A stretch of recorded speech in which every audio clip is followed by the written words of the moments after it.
It's German story time. Pick subtitles in your language, choose your reading speed, and if you want, download the free PDF for further practice. Like and subscribe to learn German with a native. Der Arztbesuch. Es ist ein sonniger Morgen und Timmy freut sich auf einen Tag voller Abenteuer und Spiele. Doch als er aufwacht, fühlt er sich überhaupt nicht gut. Sein Hals tut weh und er zittert vor Kälte.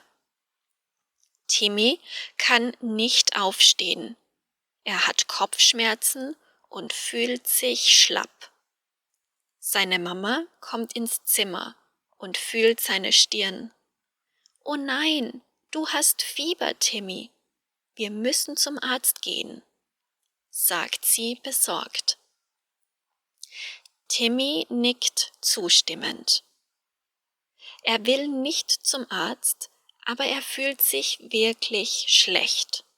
Seine Mama hilft ihm, sich anzuziehen, und dann fahren sie mit dem Auto zur Arztpraxis. In der Arztpraxis gibt die Mutter die Krankenversicherungskarte an der Rezeption ab. Dann setzen sie sich ins Wartezimmer.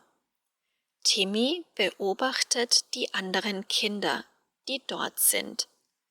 Ein Mädchen liest ein Buch und ein kleiner Junge spielt mit Spielzeugautos.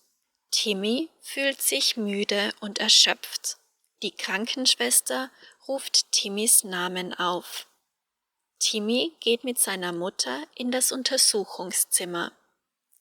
Der Arzt fragt Timmy, wie es ihm geht. Timmy erzählt ihm von seinem Halsweh, Kopfschmerzen und Schüttelfrost. Der Arzt untersucht Timmys Hals, hört sein Herz ab und sieht in seine Ohren. Dann misst er seine Temperatur. »Du hast einen grippalen Infekt, Timmy«, sagt der Arzt. »Aber keine Sorge, wir haben Medikamente, die dir helfen werden.« Der Arzt schreibt ein Rezept aus, das Timmys Mama in der Apotheke einlösen kann.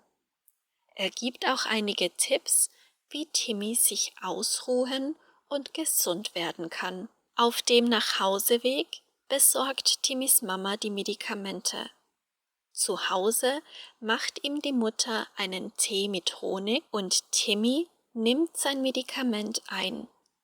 Die nächsten Tage bleibt er zu Hause, um sich auszukurieren. Wie fühlt sich Timmy am Morgen?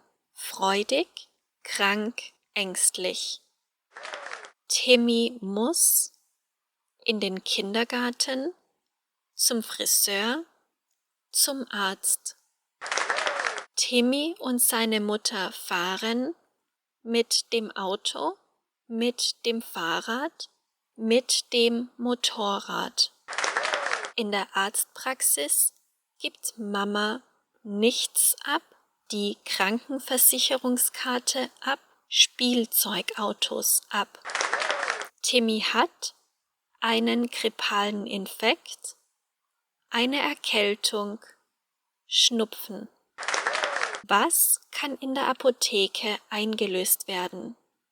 Ein Gutschein für Tee, ein Buchgutschein, ein Rezept für Medikamente. Super, gut gemacht. To continue your German practice, choose another German story or a vocabulary or grammar lesson. Viel Spaß! Tschüss!